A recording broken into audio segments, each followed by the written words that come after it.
Hello friends, computer learn today में आप सभी का स्वागत है। दोस्तों, आज हम इस वीडियो में माइक्रोसॉफ्ट ऑफिस का एक पार्ट होता है माइक्रोसॉफ्ट एक्सेल। माइक्रोसॉफ्ट ऑफिस के 4 पार्ट होते हैं। आप कह सकते हैं नॉर्मली जो यूज़ किया जाता है, माइक्रोसॉफ्ट वर्ड होता है, माइक्रोसॉफ्ट एक्सेल होता है, माइक्रोसॉफ्ट पावर पॉइंट होता है, माइक्रोसॉफ्ट एक्सेस होता है। यही नॉर्मल रूप से हम लोग यूज़ करते हैं। जो दोस्तों आपका माइक्रोसॉफ्ट एक्सेल है, हम उसके बारे में ज़ीरो से हाई लेवल तक हम पढ़ेंगे। किस प्रकार से प्रयोग होता है, कैसे कैसे प्रयोग होता है। सबसे पहले हम ओपन करना सीखेंगे, कैसे हम ओपन करते हैं, उसका इंट्रोडक्शन क्या होता है, माइक्रोसॉफ्ट एक्सेल से क्या क्या आप कर सकते हैं, सारी चीज़ें हम विस्तार रूप से बताएंगे। देखिए, इसमें हमने माइक्रोसॉफ्ट वर्ड में लिखा हुआ देख लीजिए, introduction of MS Excel. MS का मतलब होता है माइक्रोसॉफ्ट। इंट्रोडक्शन हमने बताया है माइक्रोसॉफ्ट एक्सेल का किस प्रकार से होता है, क्या क्या प्रयोग कर सकते हैं, उसमें क्या क्या चीज़ें होती हैं, कैसे होता है। ये देखिए, MS एक्सेल MS ऑफिस का एप्लीकेशन पैकेज है, जिसे स्प्रेडशीट या वर्कशीट कहा जाता है। दोस्तों, जो आपका होता है MS एक्सेल, उसको हम स्प्रेडशीट और वर्कशीट के नाम से भी हम लोग जानते हैं। MS एक्सेल कई सेल्स का समूह होता है, जो रो और कॉलम से मिलकर बना होता है। दोस्तों, उसको बताएंगे कैसे, रो कौन सा है, कॉलम कौन सा, सेल कौन सा, उसको विस्तार रूप से आपको बताया जाएगा। MS एक्सेल का यूज़ रो एंड कॉलम से बने सेल्स में डाटा अरेंज करने और उसमें कैलकुलेशन करने के लिए किया जाता है, जिसमें हम सैलरी शीट, मार्क शीट जैसे काम बहुत आसानी से कर सकते हैं। MS एक्सेल की फाइल को वर्कबुक कहा जाता है। MS एक्सेल 2019 में रो की संख्या लगभग 10,48,576 होता है। दोस्तों, रो की संख्या दिखाएंगे भी, शार्ट की भी बताएंगे। पूरी चीज़ें इसमें आपको ध्यान से आप लोग देखिएगा। ज़ीरो से हाई लेवल हमने बताया, ज़ीरो से high level part 1, part 2, part 3 के नाम से ऐसे हम बनाते जाएंगे, आप लोग देखते जाइएगा। दोस्तों, उसमें हम लोग पढ़ेंगे। और कॉलम की संख्या 16,384 होती है। दोस्तों, यही आपका इंट्रोडक्शन होता है। दोस्तों, माइक्रोसॉफ्ट एक्सेल जो होता है, आप सिंपल कह सकते हैं, उसको हम माइक्रोसॉफ्ट एक्सेल को स्प्रेडशीट के नाम से जानते हैं या वर्कशीट के नाम से जानते हैं। उसमें बताएंगे दोस्तों कैसे प्रयोग होता है। सबसे पहले हम ओपन करना सीखेंगे opening spreadsheet package MS Excel. जो स्प्रेडशीट पैकेज होती है माइक्रोसॉफ्ट पैकेज की, उसको ओपन करेंगे। कैसे हम ओपन करेंगे, ओपन करना हम सीखेंगे। सबसे पहले दोस्तों इसको हम मिनिमाइज कर देते हैं। ओपन करने का पहला स्टेप होता है दोस्तों, स्टार्ट बटन पे क्लिक करेंगे। अगर यहाँ पे स्टार्ट मेन्यू में अगर माइक्रोसॉफ्ट एक्सेल है तो उसको हम प्रेस करेंगे, क्लिक करेंगे और यहाँ पे माइक्रोसॉफ्ट एक्सेल ओपन होके आपके सामने आ जाएगा। यहाँ से हम क्लोज कर देते हैं। दोस्तों, एक स्टेप हो गया। स्टेप 2 जो आपका होता है, स्टार्ट बटन पे हम क्लिक करेंगे, उसके बाद में ऑल प्रोग्राम्स पे जाएंगे। दोस्तों, उसके बाद में ऑल प्रोग्राम पे जाने के बाद में माइक्रोसॉफ्ट ऑफिस पे जाएंगे। माइक्रोसॉफ्ट ऑफिस के जाने के बाद में यहाँ पे आप लोग नीचे देखेंगे माइक्रोसॉफ्ट एक्सेल आपके सामने यहाँ पे लिखा हुआ है। इस पर हम क्लिक करेंगे। दोस्तों, आपका माइक्रोसॉफ्ट एक्सेल ओपन हो जाएगा। स्टेप 2 आपका क्या हो गया दोस्तों, कंप्लीट हो गया। स्टेप 3 हम देखेंगे। स्टेप 3 का प्रयोग हम क्या करते हैं, शार्ट की एक होती है विंडो प्लस आर। दोस्तों, ध्यान से सुनिएगा, विंडो प्लस आर हम प्रेस करेंगे, एक रन कमांड ओपन होगा। इसमें हम लिख देंगे एक्सेल।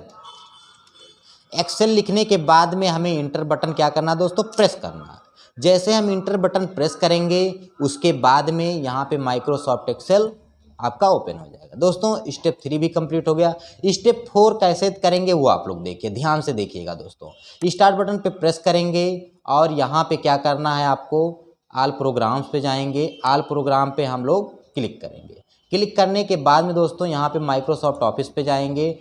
माइक्रोसॉफ्ट एक्सेल पे हम राइट बटन प्रेस करेंगे। राइट बटन हम जैसे प्रेस करेंगे, यहाँ सेंड टू आएगा। सेंड टू कर देंगे किस पे, डेस्कटॉप पे। डेस्कटॉप पे यहाँ देखिए लिखा हुआ डेस्कटॉप क्रिएट शॉर्टकट, क्लिक कर देंगे। डेस्कटॉप का क्रिएट शॉर्टकट आपके सामने आ जाएगा। दोस्तों, हम फिर प्रेस करेंगे। यहाँ पे देखिए सबसे नीचे आप देखेंगे माइक्रोसॉफ्ट एक्सेल आपका आ चुका है। डबल क्लिक करेंगे हम लेफ्ट, यहाँ पे आपका माइक्रोसॉफ्ट एक्सेल ओपन हो जाएगा। दोस्तों, स्टेप 4 आपका कंप्लीट हो चुका है। यहाँ पे स्टेप 4 हम क्लोज कर देंगे।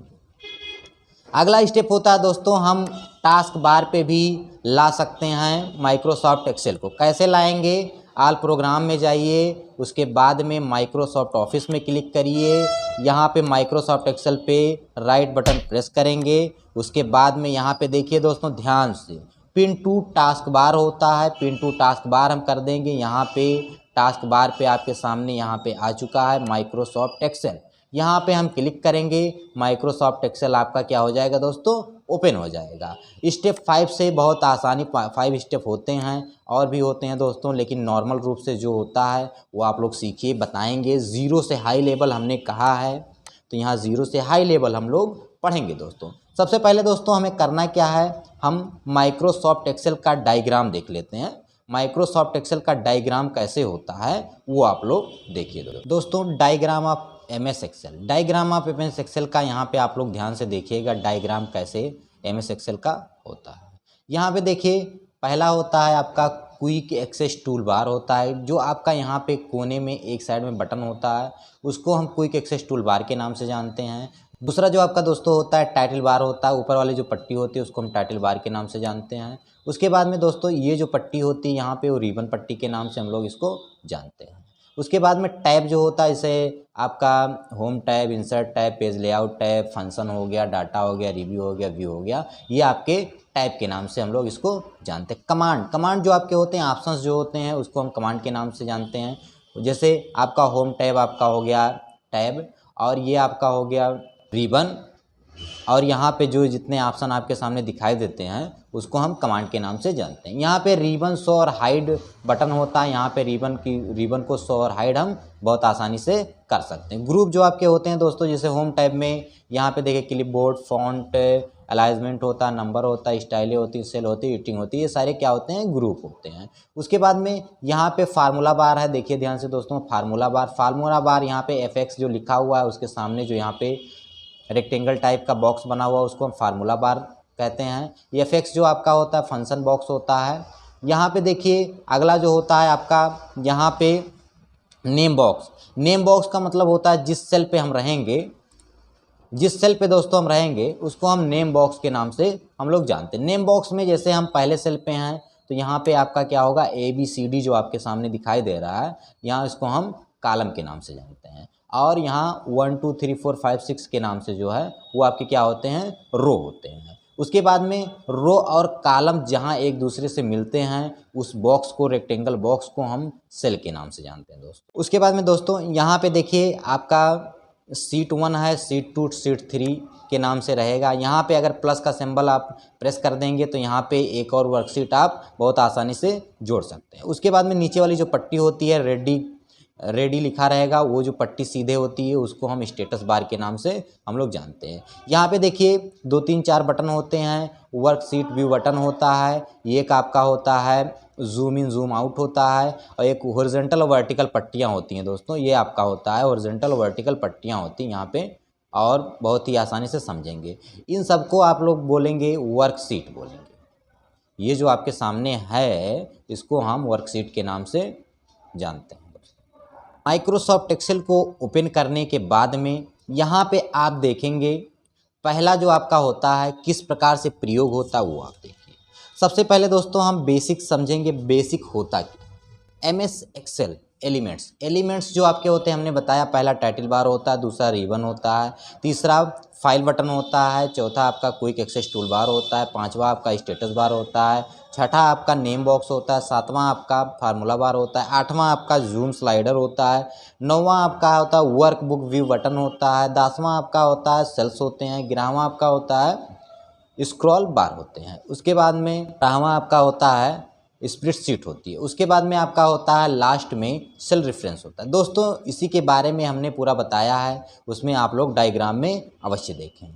देखिए दोस्तों बेसिक इन्फॉर्मेशन आप MS एक्सेल, बेसिक इन्फॉर्मेशन जो आपका है दोस्तों वो देखना ज़रूरी है, क्योंकि जो पहला वीडियो हमारा जो है वो बेसिक के बारे में बताया गया। बेसिक माइक्रोसॉफ्ट एक्सेल में जो बेसिक होता है उसके बारे में आपको बताया गया है। पहला जो आपका है दोस्तों, प्रत्येक एक्सेल फाइल को एक वर्कबुक कहा जाता है, जिसमें एक या एक से अधिक वर्कशीट हो सकती है। जो आपकी वर्कबुक होते हैं दोस्तों, वर्कबुक क्या होता है वो देख लीजिए आप। माइक्रोसॉफ्ट एक्सेल ओपन करते हैं तो यहाँ पे आप लोग देखते हैं ऊपर जो बुक 1 के नाम से होता है उसी को हम वर्कबुक बोलते हैं। एक जो विंडो आपका ओपन होता है, जो हम माइक्रोसॉफ्ट एक्सेल ओपन करते हैं तो एक विंडो के रूप में ओपन होता है, उसको हम वर्कबुक के नाम से जानते हैं। एक वर्कबुक में 3 सीटें होती हैं, सीट 1, सीट 2, सीट 3 होती है। इसी के बारे में बताया गया। यहाँ से ऐड करना होगा तो यहाँ प्रेस करेंगे, शिफ्ट प्लस या F11 भी प्रेस कर सकते हैं, या क्लिक करेंगे तो यहाँ पे वर्कशीटें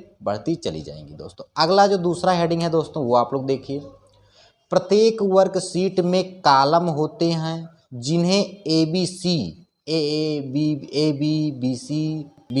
नाम दिए जाते हैं। इन नेम्स को चेंज नहीं कर सकते हैं। जो दोस्तों वर्कशीट आपकी है कॉलम होती है। कॉलम क्या होता है दोस्तों, आप देखेंगे एक्सेल ओपन करेंगे, उसके बाद में आप देखेंगे ABCDE इस तरह से, ऐसे आपका क्या है इधर ऐसे चला जा रहा है, ABCDEFGHIJK ऐसे जा रहा है। तो इसको हम कॉलम के नाम से जानते हैं। ये आपका दूसरा हेडिंग हो गया दोस्तों। अगर अगला तीसरा देखेंगे आप लोग ध्यान से, तीसरा जो दोस्तों होता है आपका यहाँ पे थर्ड, एक्सेल 2019 की प्रत्येक वर्कशीट में 16,384 कॉलम्स तथा 10,48,576 रोज होती हैं। इसलिए इनमें एक लार्ज डाटाबेस बनाया जा सकता है। मतलब बहुत बड़े से बड़ा आप कोई भी डाटाबेस बहुत ही आसानी से इसमें बना सकते हैं दोस्तों। उसके बाद में अगला जो आपका होता है फोर्थ दोस्तों, जो होता है सेल्स के रिलेशनशिप को फार्मूला कहा जाता है। ये जो दोस्तों आपका है, प्रेस करेंगे यहाँ पे, एक्सेल में आप आएंगे देखेंगे, यहाँ पे आप देखेंगे ये आपका कॉलम है, ये आपके रो और कॉलम के मिलने से जो रेक्टेंगल बॉक्स बनता है, ये जो आपका बाउंडिंग बॉक्स आपके सामने दिया हुआ है, इसी को हम सेल के नाम से जानते हैं। वही आपका कह रहा है, जो भी हम इसमें टाइप करेंगे या जो भी फार्मूला यूज़ करेंगे यहाँ पे फार्मूला बार में आपके शो करेगा। अगला दोस्तों जो आपका होता है 5, एक सेल में स्टोर की गई वैल्यू को यदि हम चेंज कर दें तो इस वैल्यू से रिलेटेड अन्य सभी सेल्स में वैल्यू अपने आप चेंज हो जाएगी। ये ध्यान देंगे दोस्तों, एक सेल में स्टोर की हुई वैल्यू को यदि हम चेंज कर दें तो इस वैल्यू से रिलेटेड अन्य सभी सेल्स में वैल्यू अपने आप चेंज हो जाएगी दोस्तों। ये आपका नॉर्मल है। उसके बाद में 6 देखेंगे, एक्सेल एक स्प्रेडशीट एंड एनालिसिस मतलब विश्लेषण होता है, सॉफ्टवेयर है या डाटा मैनेज कर सकता है तथा सिंपल डाटाबेस फंक्शन भी कर सकता है। इसको बताएंगे दोस्तों कैसे कैसे होता है। स्टेप बाय स्टेप हमारे वीडियो पे बने रहेंगे तो आपको अधिक से अधिक समझ में आएगा। MS एक्सेल के वर्तमान में हम जिस वर्कशीट पर वर्क करते हैं वह वर्कशीट एक्टिव वर्कशीट कहलाता है दोस्तों। जैसे हम यहाँ पे अगर वर्क करना चाहें फर्स्ट वर्कशीट पे, तो देखिए यहाँ पे एक्टिव वर्कशीट है। उसके बाद सेकंड पे प्रेस करेंगे तो सेकंड आपका एक्टिव हो जाएगा, थर्ड पे प्रेस करेंगे थर्ड एक्टिव हो जाएगा। यही आपका दोस्तों वो कह रहा है। उसके बाद में अगला जो आपका होता है 8वां, MS एक्सेल में फंक्शन पहले से निर्धारित फार्मूला होते हैं जिनकी सहायता से जटिल कैलकुलेशन कर सकते हैं। MS एक्सेल में जो आपके फार्मूला होते हैं, फंक्शन होते हैं, उसमें फार्मूला पहले से निर्धारित होते हैं, बनाए जाते हैं, पहले बने होते हैं। हमें जो भी फार्मूले यूज़ करना होगा, जो प्रयोग करेंगे, जैसी आवश्यकता के अनुसार हम फार्मूला प्रयोग करते हैं। उसके बाद में उसी के अकॉर्डिंग हमारा कैलकुलेशन करके आता है दोस्तों। अगला होता है 9, एक्सेल में फार्मूला इक्वल से प्रारंभ होता है दोस्तों। जैसे कोई फार्मूला का यूज़ करना होगा तो हम इक्वल टू का प्रयोग करेंगे, इक्वल लिख के उसके बाद में फार्मूला प्रारंभ करेंगे। हम एक्सेल में फार्मूला का प्रयोग हज़ारों लाखों डाटा में एक साथ कर सकते हैं। जैसे दोस्तों हम एक माइक्रोसॉफ्ट एक्सेल में काम कर रहे हैं, अगर कोई फार्मूला हमें लगाना होगा तो हम इक्वल से ही प्रारंभ करेंगे। इक्वल से प्रारंभ करके उसके बाद में फार्मूला का प्रयोग। जैसे दोस्तों हमें यहाँ पे 5 और 6 को ऐड करना है, तो आप क्या करेंगे, यहाँ नीचे ऐड करना चाहते हैं तो आप क्या करिए, इक्वल लगाइए, उसके बाद में 5 पे प्रेस करिए और फिर शिफ्ट के साथ में उसके बाद में दोस्तों हम प्लस लगाएंगे यहाँ पे और 6 पे प्रेस करेंगे और इंटर कर देंगे। देखिए 5 और 6 डिजिट मिला के 11 हो जाता है। यही दोस्तों आपका बता रहा है कि कोई भी फार्मूला अगर यूज़ करेंगे या कोई डाटा प्रयोग करेंगे, जोड़ेंगे, घटाएंगे, जो भी करेंगे तो क्या होता है वो आप फार्मूले का प्रयोग करेंगे। दोस्तों shortcut key of Microsoft Excel, Microsoft Excel की जो शॉर्ट की होती है दोस्तों, अगले वीडियो में हम बताएंगे किस प्रकार से शॉर्ट की का प्रयोग करके आप आसान से आसान डाटाबेस को बना सकते हैं और प्रयोग भी कर सकते हैं।